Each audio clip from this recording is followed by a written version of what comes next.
I am ready. Serbisyong totoo ng GMA News.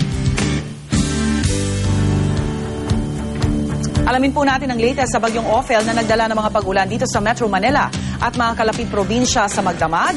At kasama natin muli rito sa ating studio ang ating resident meteorologist na si Ginoong Nathaniel Cruz. Mang Tani. Rhea, good news sa lahat ng ating mga kapuso.